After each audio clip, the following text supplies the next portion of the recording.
നമുക്ക് ഈ രാവിലെ സമയത്ത് പ്രാർത്ഥിക്കാം. സ്വർഗസ്ഥ പിതാവേ, നല്ല വേലയ്ക്കായി സ്തോത്രം ചെയ്ത് പ്രാർത്ഥിക്കുന്നു. കർത്താവേ, ഈ ദിവസങ്ങളിൽ മഴയും മഞ്ഞും അയക്കണമേ അപ്പ, നല്ല കാലാവസ്ഥ ഉണ്ടാകും, ഇടിയാക്കണമേ അപ്പ. ഞങ്ങളുടെ ജീവിതത്തിൽ വരുന്ന എല്ലാ കുറവശങ്ങളെയും ക്ഷമിക്കണമേ, വിടുവിക്കണമേ അപ്പ. മറ്റുള്ളവർ ഞങ്ങളെക്കാൾ ശ്രേഷ്ഠന്മാരെ നിന്നുള്ള ദൈവകൃപ വ്യാപരിക്കണമേ കർത്താവേ. ഓരോ ദിവസവും നടത്തണമേ കർത്താവ്, പരിപാലിക്കണമേ, അനുഗ്രഹിക്കണമേ കർത്താവേ. കഷ്ടതയും പ്രയാസവും നിറഞ്ഞ ലോകത്താണ് ജീവിക്കുന്നത് അപ്പ. ഞങ്ങളെ സഹായിക്കണമേ അപ്പ. രോഗബന്ധനങ്ങളിൽ നിന്നെല്ലാം രക്ഷിക്കണമേ.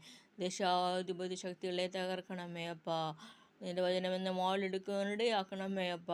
നിനക്ക് വേണ്ടി എഴുന്നേറ്റ് പ്രകാശിപ്പാനിടയാക്കണമേ കർത്താവേ. സന്തോഷ സമാധാനവും നൽകി തരണമേ. കുടുംബങ്ങളൊക്കെ കാത്തുകൊള്ളണമേ കർത്താവേ. കുഞ്ഞുങ്ങളെല്ലാം കാത്തുകൊള്ളണമേ കർത്താവേ. ദേശത്തിരിക്കുന്ന എല്ലാ അന്ധകാര ക്രിയകളെ വിടുവിക്കണമേ കർത്താവേ. യേശുപ്പച്ച, നീ മഹത്വം എടുക്കണമേ. യേശുവിന്റെ നാമത്തിൽ പിതാവേ, ആമീൻ ആമീൻ.